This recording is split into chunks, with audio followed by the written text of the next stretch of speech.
Tout le monde sur Internet connaît la formule miracle pour partir de salarié à entrepreneur. C'est clair, certaines marchent, certaines ne marchent pas. Mais en tout cas, il y a énormément de vidéos sur Internet qui vous expliquent comment vous pouvez quitter le salariat vers l'entrepreneuriat. Mais en faisant mes recherches, je me suis rendu compte que très peu de chaînes, je dis bien très peu de chaînes et très peu d'articles parlent de comment quitter de l'entrepreneuriat vers le salariat. C'est la thématique du jour. Mais avant de parler de tout cela, générique.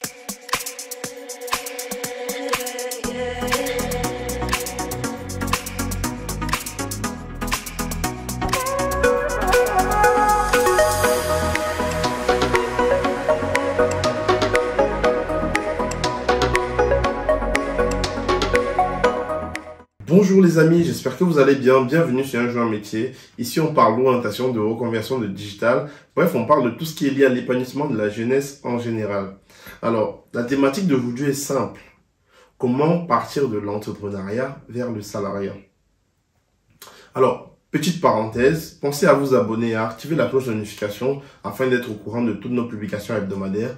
Mais surtout à nous mettre un pouce bleu si vous aimez le type de contenu que nous produisons ici, mais également à nous donner votre avis directement dans les barres de commentaires. Et partagez également avec vos contacts. Parenthèse fermée.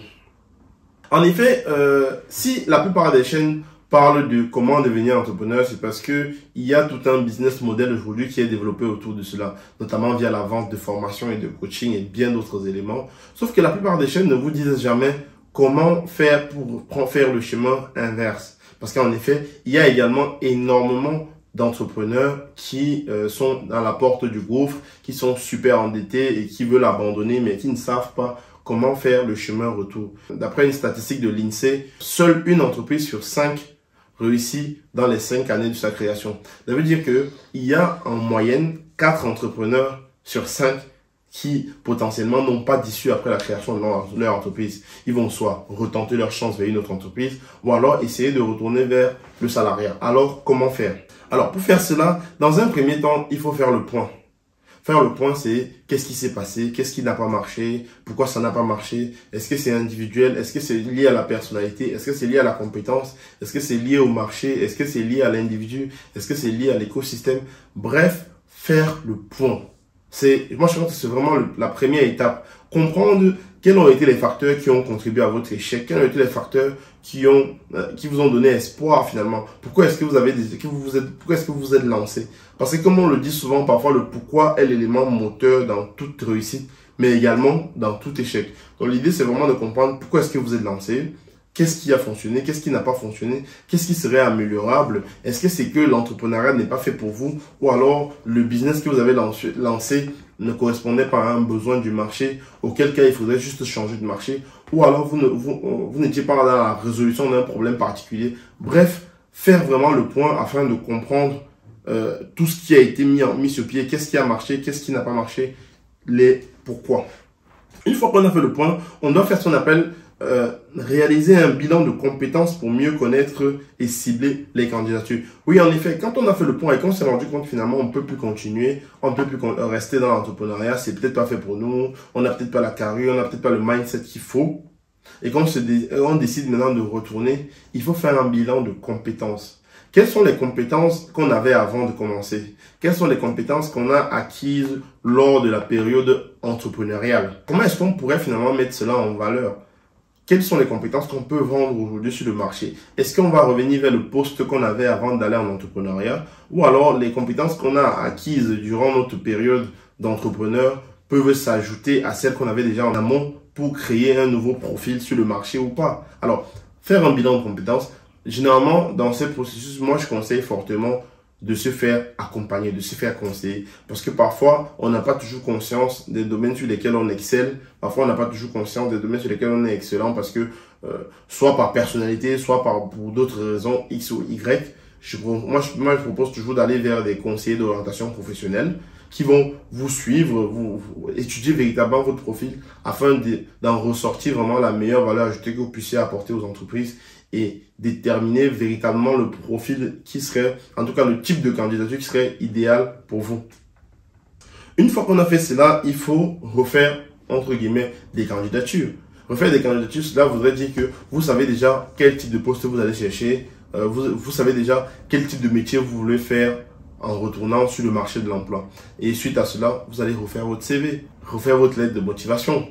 Je ne dis pas de faire un CV standard parfait pour toutes les entreprises, non. Mais vous allez avoir un squelette de CV. Ensuite, maintenant, en fonction de chacune des entreprises, vous allez mettre en valeur vos compétences qui ressortent par rapport aux besoins qui a été énoncé dans la fiche de poste de l'entreprise pour laquelle vous êtes en train de postuler. Donc, vous allez, une fois que vous avez fait donc votre squelette, pour chacune des entreprises pour lesquelles vous postulez, les offres parfois se ressemblent mais ne sont pas exactement pareilles. Vous allez donc adapter votre CV à chaque fois que vous allez postuler, mettre en valeur les compétences qui reviennent toujours, qui vont pouvoir, entre guillemets, mettre en valeur le lien qu'il y a entre vos compétences à vous et les compétences dont a besoin l'entreprise. Attention tout de même, attention parce que généralement quand on est entrepreneur, on est le self-made, on est son patron, voilà. Nous, on a notre emploi du temps, on gère nos finances, on gère tout. Bref, on est le roi du monde, entre guillemets, dans notre entreprise. Mais quand on revient en entreprise, c'est un peu différent. C'est plus nous qui dirigeons, on n'est plus le chef. Maintenant, on a un chef qui doit nous dire ce qu'on va faire, qui doit nous dire à quelle heure on doit arriver au travail, qui doit nous dire à quelle heure on doit partir, qui doit nous dire quelle quantité de travail on doit produire. Parfois, les chefs d'entreprise ou les recruteurs peuvent avoir peur de cela parce qu'ils vont dire que on risque d'être un électron libre. C'est à nous de leur assurer, de leur faire comprendre que voilà, on n'est pas la même personne et on a compris les enjeux, on sait que la configuration n'est plus la même. Voilà, on est prêt à jouer le jeu, on est prêt vraiment à comprendre que maintenant, c'est plus à nous de décider de notre planning.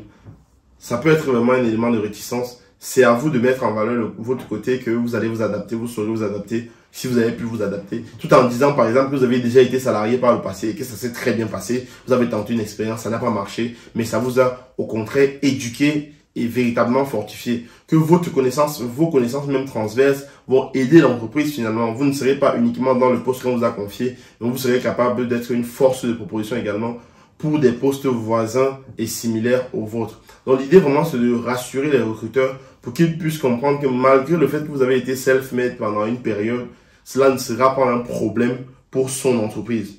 Et cela va se ressentir par votre CV, par votre lettre de motivation, comment cela a été mis en avant. Ensuite, en dernier, éduquez votre entourage par rapport à cela. Il ne faudrait pas que votre entourage le voit comme un problème. Il ne faudrait pas que votre entourage soit derrière à vouloir vous dénigrer ou vous baisser en valeur. Faites attention à cela. Faites attention aux personnes avec qui vous traînez justement parce qu'il peut être des problèmes par rapport à cela. Attention à cela tout simplement. En dernier et un petit bonus, foncez. Allez-y, n'ayez pas peur, n'ayez pas honte. L'apprentissage fait partie de la vie. On a le droit de se tromper, on a le droit de recommencer, on a le droit d'essayer. Tout le monde peut se tromper, ça fait partie du jeu. Je tenais vraiment à faire cette petite vidéo parce qu'il n'y en a pas beaucoup sur le web et pourtant ce sont des thématiques que l'on devrait aborder. Il semblerait que dans les milieux francophones en général, l'échec est un tabou, on n'en parle pas. Pourtant, l'échec est l'un des meilleurs formateurs qui puisse exister. Alors, pensez à vous abonner. Merci d'avoir regardé jusqu'ici. Partagez le contenu avec vos connaissances. C'était Armand QAT. Ciao, ciao.